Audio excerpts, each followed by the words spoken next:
Bonjour, nous sommes le 28 mai 2019 et je vais vous parler de la situation en Belgique. Alors, par où est-ce que je commence? Il y a eu des élections, bien entendu, européennes en Belgique, comme dans le reste de l'Union européenne. Il y a eu aussi en même temps des élections législatives.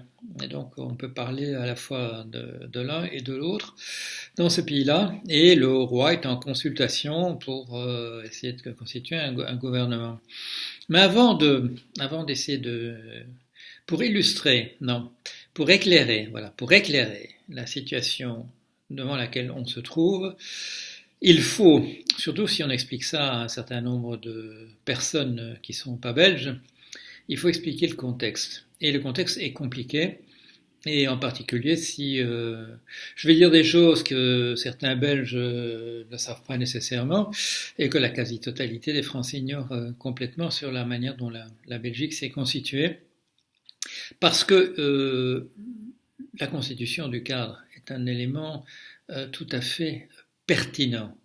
pertinent. Et de la même manière que je me suis mêlé récemment des élections européennes en vous faisant beaucoup de commentaires et en ne me retrouvant pas sur une liste, je ne peux pas m'empêcher non plus de dire mon grain de sel sur la situation en Belgique. Ça, l'explication, je vous l'ai déjà donnée, c'est le sens du devoir qui vous vient d'une éducation par une maman protestante. Alors c'est une maman protestante qui m'a jamais parlé ni de Dieu ni de choses comme ça, qui m'a jamais emmené au temple, sauf une fois parce que son frère était marié à une protestante pratiquante et là on allait au temple.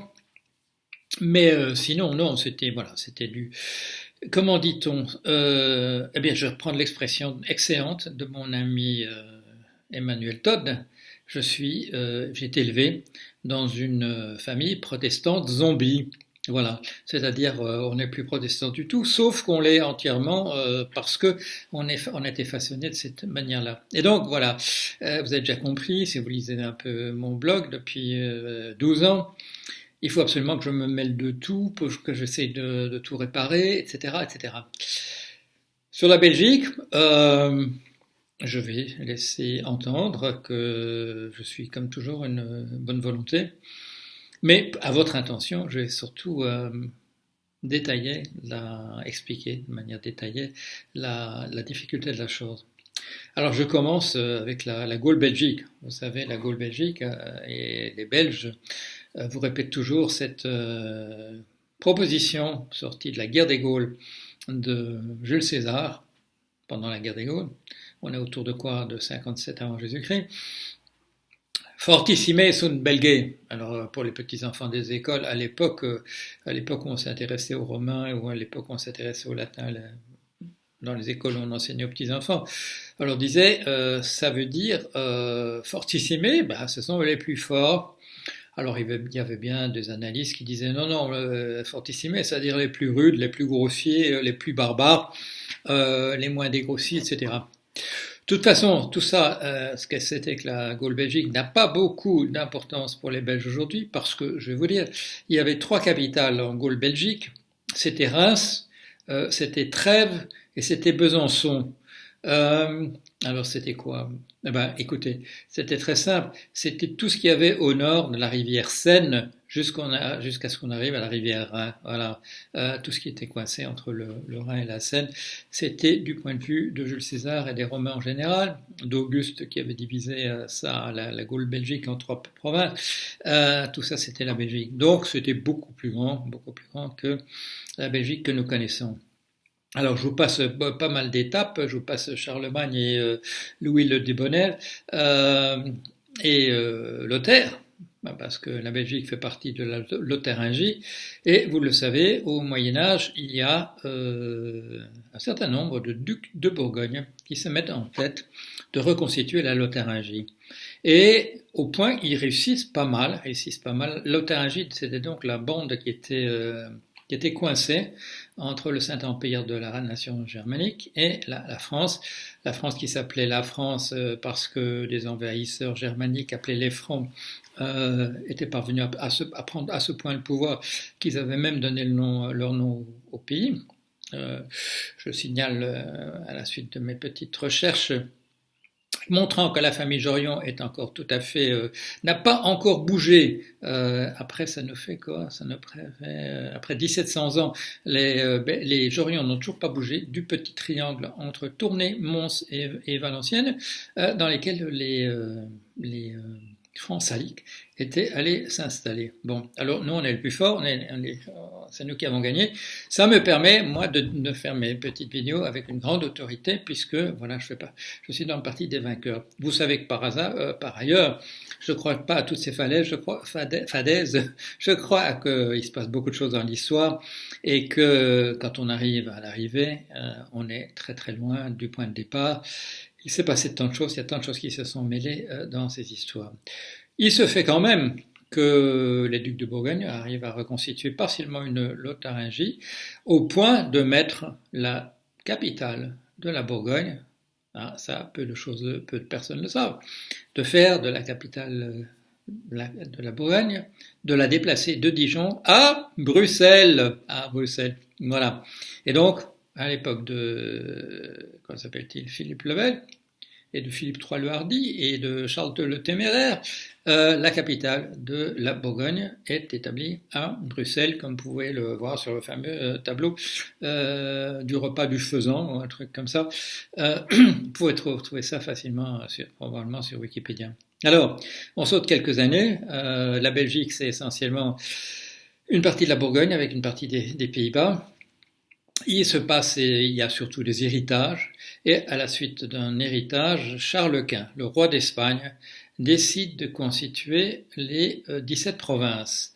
Les 17 provinces comme une unité particulière qui sera héritée en particulier par son fils Philippe II.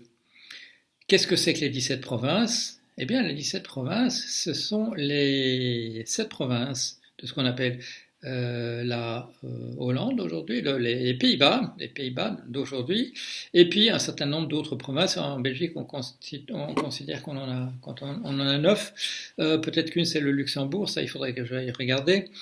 Mais il se passe la chose suivante, c'est que les Pays-Bas, c'est une unité, cette entité qui constitue Charles Quint va entrer dans une guerre d'indépendance assez rapidement. Pourquoi? Parce que Charles Quint est espagnol, il est vraiment du côté de la contre-réforme et du côté des lettrés des Pays-Bas. On est de plus en plus protestant. Une révolte éclate, on appelle au départ la révolte des gueux de mer. Pourquoi? Parce que c'est par la mer qu'un certain nombre de victoires sont opérées, la prise de la Brielle, si j'ai bon souvenir, et que, à la suite d'un propos tenu par un certain Berlaymont, je ne sais pas s'il a un rapport avec le fait que le Parlement, un bâtiment important du Parlement européen s'appelle le bâtiment Berlaymont, un certain Berlaymont fait un petit numéro à la Marie-Antoinette dans la légende, avec sa brioche, en disant, quand le roi dit « mais qu'est-ce qui se passe? Qu'est-ce que c'est que ce bruit à ma porte ?» Et ce monsieur Berlaymont dit « ce ne sont que des gueux ». Alors, que font les révoltés?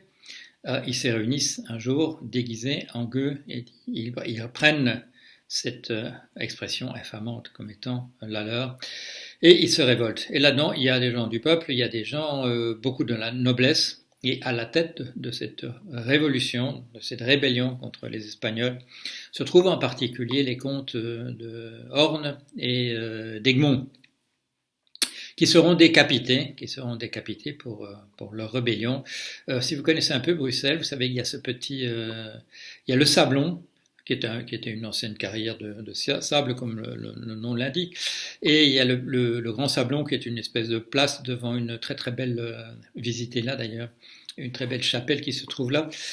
ou bien c'est une église, mais j'oublie son nom, ça doit être Notre-Dame du Sablon, un machin comme ça. Et dans la partie supérieure, il y a un petit parc, un très joli petit parc, avec tous les corps de métier qui sont représentés.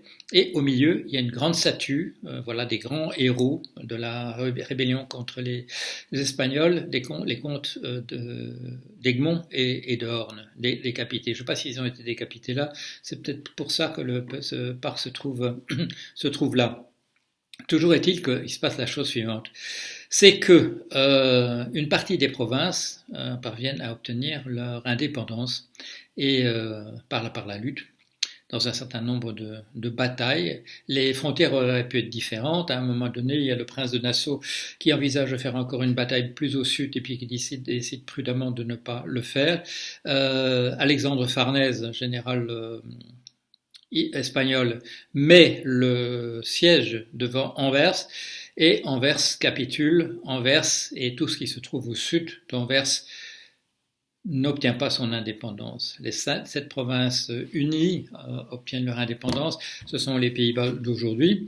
La partie des provinces unies, des 17 provinces qu'avait réuni Charles Quint, qui échouent dans leur guerre d'indépendance, c'est la Belgique d'aujourd'hui. Alors il se passe des choses avec les enfants, les successions. La Belgique devient partie de l'Autriche à un moment donné, et puis bien sûr il y a Napoléon, la Révolution française, il y a Napoléon qui envahit la Belgique, et on se retrouve en 1815. Et vous savez bien, en 1815, qu'est-ce qu'il y a? Il y a cette extraordinaire explosion d'un volcan qui provoque une grande famine à l'ensemble sur la surface de la Terre. Mais c'est pas ça que je veux vous parler du tout. C'est du traité. C'est le traité de... j'ai fait ça à une époque, j'ai eu un très bon professeur d'histoire de Belgique, comme vous le remarquez. Dans ce traité, on décide de créer des puissances victorieuses, c'est-à-dire donc l'Allemagne, l'Autriche, la Grande-Bretagne, décident de constituer un glacis entre la France et eux, et on reconstitue les 17 provinces de Charlemagne. Voilà, on dit 1815. C'est le traité de Munich. Bon, je vous donnerai le nom exact. En tout cas, comment s'appelle-t-il? Metternich est un des grands politiciens qui est là, Wellington qui a gagné la bataille de Waterloo, et ainsi de suite. Et on reconstitue cette entité qui n'avait pas marché à l'époque de Charles Quint. La différence entre Charles Quint, c'est que c'était une grande révolte de son temps, de lettrés essentiellement protestants.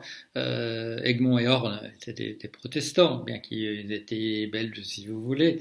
Mais qu'est-ce qui s'est passé entre-temps? On est resté catholique, ou on est redevenu catholique dans le sud, et on est resté protestant, et même solidement dans le nord. Quand on reconstitue en 1815 une unité entre la Belgique et la Hollande sous le nom de Nouveaux Pays-Bas, c'est un truc qui marche pas. Qui marche pas parce que justement on a maintenant 2 pays dont le sud est carrément catholique et dont le nord est carrément protestant. Alors, à l'époque des grandes révolutions libérales, 1830, 1848, on se soulève un peu partout en Europe. Vous le savez, il n'y a pas seulement en France qu'il y a des révolutions à ce moment-là. À ce moment-là, c'est des choses qui embrassent l'Europe entière. L'Europe existe, chers amis, à ce niveau-là. En 1830, guerre d'indépendance de la Belgique. Charlier et son canon balayent de leur mitraille la rue Royale. Alors on a toute une mythologie, bien entendu, de la guerre d'indépendance. Genval, un fameux Genval, écrit la Brabançonne, qui sera notre cri de ralliement, etc., etc. Tout ça se situe dans une atmosphère où il s'est passé plein de choses, où les alliances ont été renversées, ont été créées d'un côté, etc. Quand les Flamands décident en Belgique de se donner une fête nationale, ils choisissent le 11 juillet. Pourquoi le 11 juillet? À cause de la bataille de Courtrai, encore appelée bataille des Éperons d'Or. Pourquoi cette bataille? Pourquoi ce symbole? Parce que le comte de Flandre, Guy de Dampierre, se révolte avec ses bourgeois contre la France et alliance sacrée du côté des Français. Il y a même Godefroy le Brabançon, qui est donc le voisin à droite, qui se joint au roi de France, le comte d'Artois et compagnie. Pourquoi est-ce qu'il y a rébellion du côté des... Pourquoi est-ce qu'il y a... C'est pas une rébellion. Pourquoi est-ce que la France se fâche contre la Flandre? Pour la raison suivante. Et là, c'est mon professeur, mon très grand professeur de l'histoire de la Belgique, M. Potvin. Il y a un très très grand historien de l'histoire de la Belgique Moyen-Âge aussi, c'est un certain Henri Pirenne. Un très grand professeur aussi de l'histoire de la Belgique, c'est Jean Stengers, qui a été aussi mon professeur. Jean Stengers, ce nom vous dit peut-être quelque chose. Ce nom de Stengers, c'est parce qu'il a une fille qui s'appelle Isabelle Stengers, qui est une philosophe des sciences et qui est très militante sur différentes questions, comme sur l'importance de l'hypnose, mais qui réfléchit aussi dans une perspective qui est souvent proche de celle de Bruno Latour aux questions relatives à la technologie, au rapport entre la science et autre chose. Ça, c'est une de mes digressions au milieu de l'histoire de la Belgique. Et je vous parle d'Isabelle Stengers. Bataille des éperons d'or. Qu'est-ce qui se passe? Les Français et leurs alliés, y compris Brabançon, ennuyés aussi de la province du Hainaut, qui est juste à côté de... Il y a un Hainaut français, bien entendu. Il n'y a pas de Brabant français, mais il y a un Hainaut français. Grande bataille. On arrive là, l'armée française... comme si on allait pour une partie de plaisir, comme si on allait à la campagne, et qu'est-ce qui se passe? Il se trouve dans des marais très bourbeux, massacre de l'aristocratie française qui était là à parader au devant de cette armée. Alors on fait des remarques un peu désobligeantes si vous regardez la définition de la bataille des éperons d'or, 1302. On nous dit, oui, ces paysans flamands, ils n'avaient pas compris qu'on prenait des prisonniers. Ah ben non, ils n'avaient pas compris. Ils étaient armés de manière assez primitive avec ce qu'on appelle le Goedendak, ou avec l'accent hollandais, Goedendag, qui est vous savez sans doute, c'est au bout d'une pique, ou alors au bout d'un fléau. C'est une grosse boule en acier avec plein de piquants, et ça peut vous... certainement assommer, mais ça peut vous détruire complètement le crâne, certainement si ça tombe dessus. Qu'est-ce qui se passe? Massacre des troupes, et le comte d'Artois se fait trucider, Godefroy de Brabant, son fils. C'est la déroute, c'est abominable. Et que font les Flamands qui ont gagné? Les Klauwaerts, c'est le nom qui se donne, les Klauwaerts. Ils vont pendre les éperons d'or dans la cathédrale de Courtrai. On ne devrait pas faire ça dans les églises, n'est-ce pas, puisque c'est un événement politique. Qu'est-ce qui s'était passé? Et ça, c'est intéressant parce que ça nous renvoie aux raisons pour lesquelles on fait des guerres. Monsieur Potvin, non professeur, nous disait, n'oubliez jamais qu'à cette époque-là, en 1302, Londres, c'est une petite colonie de Bruges. Voilà, c'est ça. Il veut marier, Guy de Dampierre, veut marier sa fille à quelqu'un dans la cour d'Angleterre, dans une dynastie anglaise. Mais il faut comprendre, il y a une grosse puissance, une toute grosse puissance qui est le Bruges, et il y a une espèce de colonie arriérée qui est tout le reste de l'Angleterre. C'est comme ça qu'il faut voir ça à cette époque-là. Mais pourquoi est-ce que Bruges a besoin tant de l'Angleterre? Parce que la réputation de Bruges, c'est le commerce et le tissage de la laine. La laine vient de Bruges, de la laine tissée et coloriée, qui fait des vêtements, etc. Mais les moutons, ils sont en Angleterre. Alors c'est pour ça que Guy de Dampierre doit épouser, ou son fils, je ne sais plus, doit épouser une fille d'Angleterre, et que le roi de France, qui à ce moment-là était en train d'essayer de récupérer l'Aquitaine, ça lui donne des boutons, et mal lui en prend, etc. Pour la France, l'histoire se termine quand même bien. Vous savez que la Franche-Flandre redevient pendant très très très longtemps une partie de la France. Et c'est ça, voilà, c'est un des paradoxes déjà auxquels il faut penser. J'ai encore rien dit de la langue, hein, j'ai encore rien dit de la langue. Quand on regarde la langue, qu'est-ce qu'on parle en Flandre? On parle le flamand. De quel pays on fait partie? On fait partie de la France. Quelle langue on parle à Liège? Hein, à Liège, à Liège. On parle le wallon ou le français, on parle le wallon de Liège. De quel pays on fait partie? Du Saint-Empire de la nation germanique. Ah, on est en Allemagne, comme à Trèves, etc. Où est-ce que j'en étais? J'étais en 1830. En 1830. Qu'est-ce qui va se passer maintenant? On a un pays qui est la Belgique. On a un pays qui va devenir très riche parce qu'il a beaucoup de charbon, il y a beaucoup de fer qu'on peut faire venir d'ailleurs, etc. Et avec ce charbon et avec ce fer, on va créer au XIXe siècle une industrie florissante à deux endroits. D'abord, essentiellement, en Wallonie, dans le bassin charbonnier du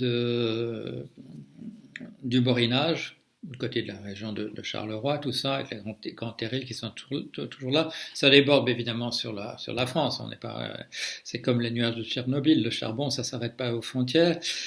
Du côté de Liège, c'est surtout voilà des grandes industries qu'on va lancer, et après on va découvrir du charbon en Campine aussi, dans une partie de la Flandre aussi, on va découvrir du charbon, mais ça c'est plus tard, c'est au XXe siècle. Bon.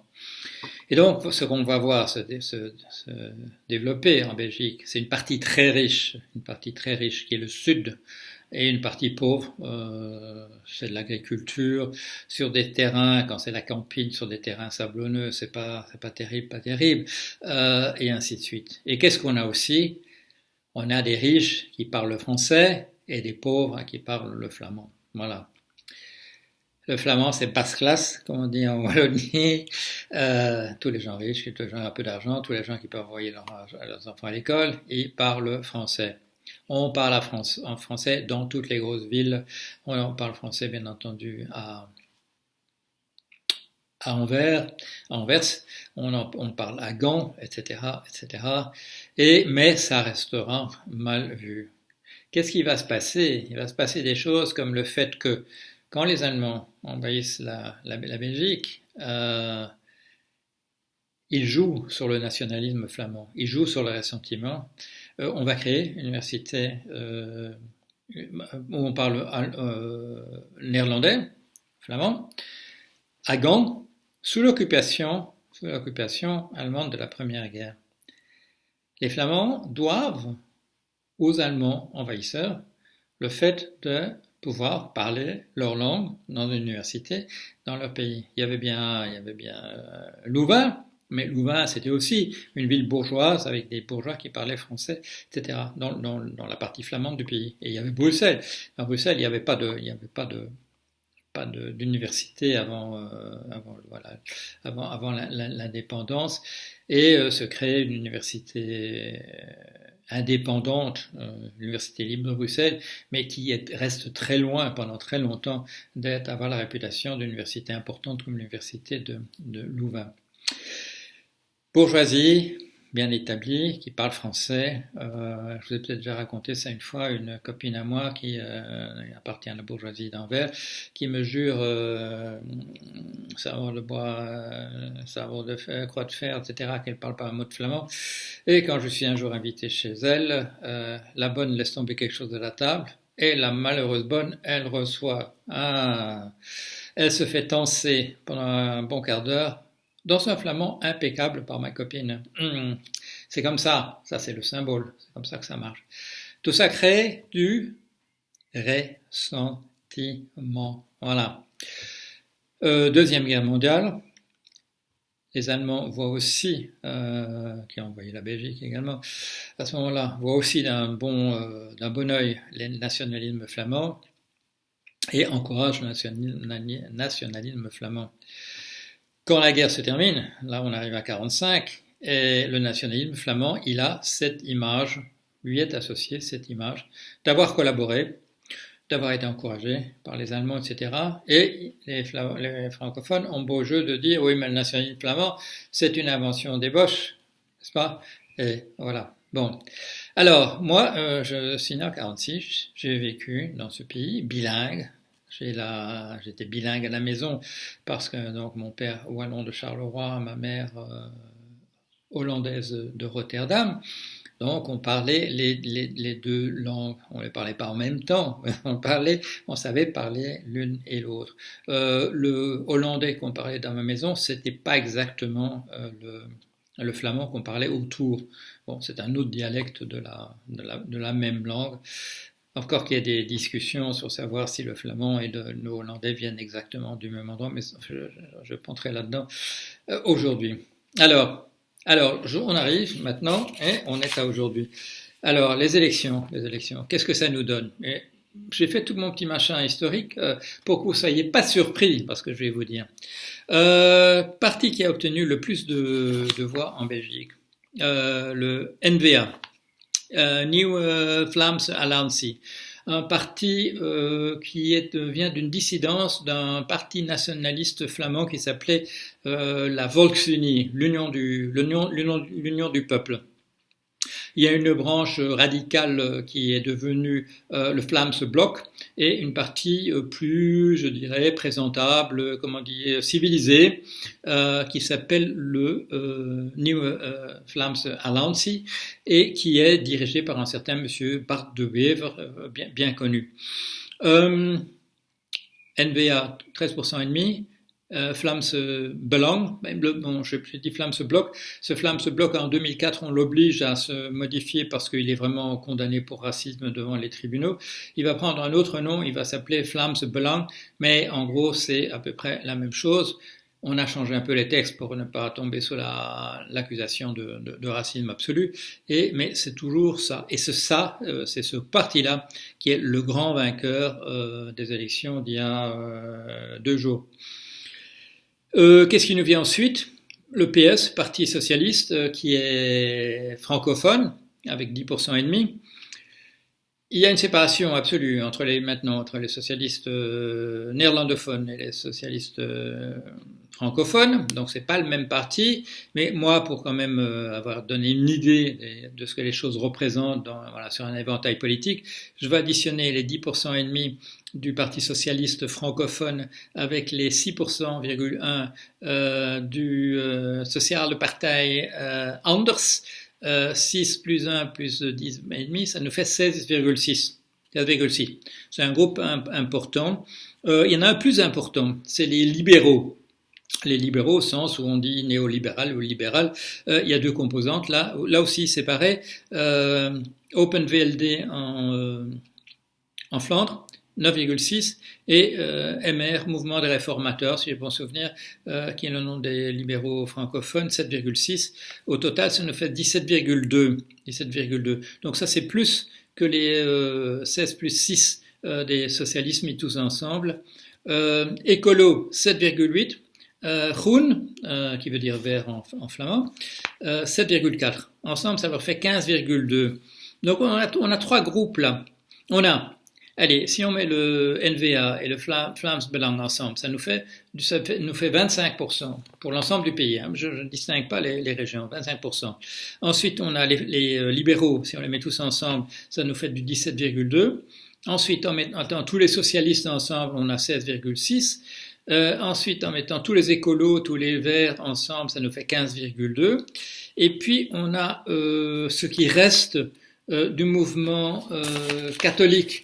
À l'époque, 1830, quand il y a des élections en Belgique, au moment de la Révolution belge qui donne l'indépendance à la Belgique, à ce moment-là, on a un grand parti catholique.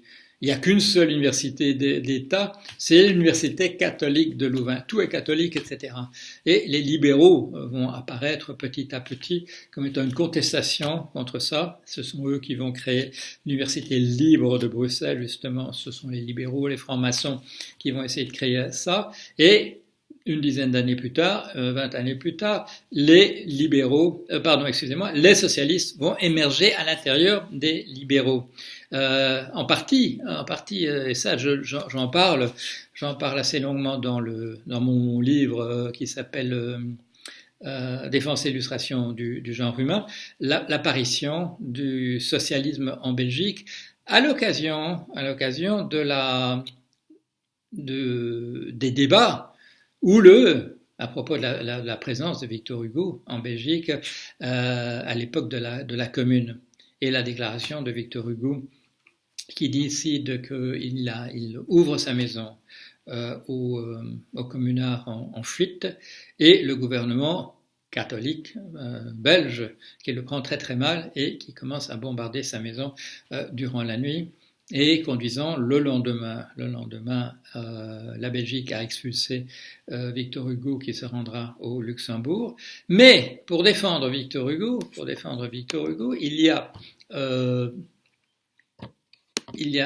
ma lumière a disparu. Pour défendre Victor Hugo, il y a un certain nombre de libéraux qui vont devenir rapidement les fondateur du Parti socialiste belge, qui s'appelle Parti ouvrier belge à l'époque. Voilà où on en est. Attendez, est-ce que j'ai oublié? J'ai encore oublié. Ah oui, j'ai encore oublié. Il reste une composante. Je viens de parler des catholiques. Tous les catholiques flamands et francophones ensemble, ça nous fait du 12,2.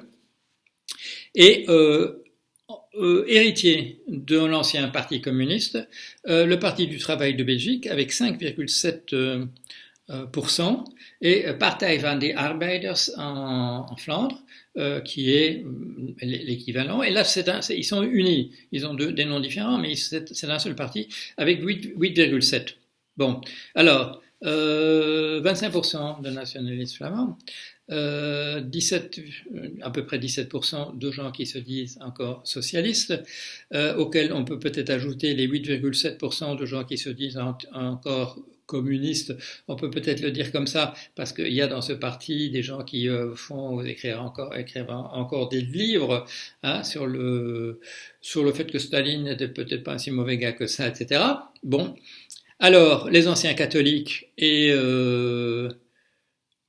qui sont devenus assez progressistes, qui s'appellent humanistes et qui veulent plus s'appeler catholiques, 12,2%, les libéraux 17,2%, écolo qui a bien fait, qui a bien carburé, qui a bien marché pour arriver à 15,2% en mettant ensemble l'ensemble des Verts. Bon. Alors la difficulté, c'est que voilà, en Belgique, on a deux gouvernements régionaux, comme on dit. Il y en a un on a trois, pardon, excusez-moi. On a un pour la Flandre, on a un pour Bruxelles, et on a un pour la Wallonie. Et on a encore un gouvernement fédéral. Et puis les discussions sont toujours autour. Qu'est-ce qui relève encore du fédéral et qu'est-ce qui relève déjà du régional, etc. Bon. La difficulté, c'est que la personne qui reçoit des ministrables en ce moment, c'est le roi des Belges. Et la difficulté, c'est que du côté des nationalistes flamands, il y a beaucoup de républicains qui ne veulent plus entendre parler de cette histoire de royauté, qui était, il faut bien dire, comme en 1815, quand on remet un roi, c'était dans ce but-là, c'était de donner une unité à quelque chose qui n'en avait pas depuis très très longtemps. J'ai parlé de la Gaule Belgique, j'ai parlé des 17 provinces. Ça faisait longtemps qu'il n'y avait pas de Belgique comme celle qui existait depuis 1830. Alors, je suis entré un peu dans le détail parce que ça nous donne l'arrière-plan. Est-ce que c'est insoluble? Non, c'est pas insoluble. Ou alors tous les pays occidentaux sont devenus insolubles. Parce que des configurations de ce type-là, on en trouve à peu près partout. Ce qui est un peu neuf, c'est qu'on a une Wallonie et Bruxelles qui sont assez carrément marquées à gauche et qu'on a maintenant une Flandre qui est très très carrément marquée soit à une droite très conservatrice, soit carrément à Monsieur Verhofstadt appelle le Vlaams Belang carrément fasciste. Alors on lui dit, il faut peut-être pas le faire, etc. Il y a la notion de cordon sanitaire en Flandre. On a toujours dit jusqu'ici qu'on voulait pas de Vlaams Belang au gouvernement, que c'était des gens qui étaient quand même, dont les relents liés à des choses anciennes et à des propos qui tiennent, etc., font que on ne veut pas ce genre de personnes au gouvernement. Mais tout ça ne tient plus. Beaucoup, on a dit ça en Italie aussi à une époque, et puis c'est terminé. On a Avec M. Salviani, là, on a carrément un fasciste ou un fascisant, ou en tout cas un admirateur de Mussolini au pouvoir. Les Britanniques viennent de nous envoyer au Parlement leur plus grande délégation, à la tête de laquelle se trouve Nigel Farage. On peut pinailler de l'appeler un fasciste ou pas, c'est une question de définition. On a un fasciste à la tête des États-Unis et qui arrive à mettre son empreinte sur le pays tout entier. Les choses sont...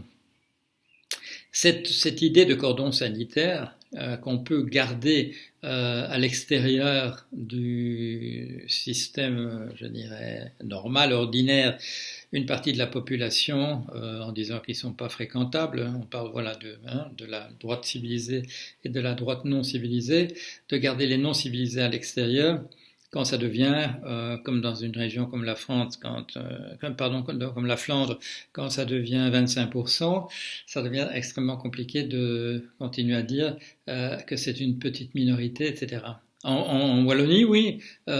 J'ai même pas donné de chiffres pour des populistes ou pour des extrêmes droites. On arrive, je crois, au total, on arrive à 1,5%. C'est rien. Il y a pas.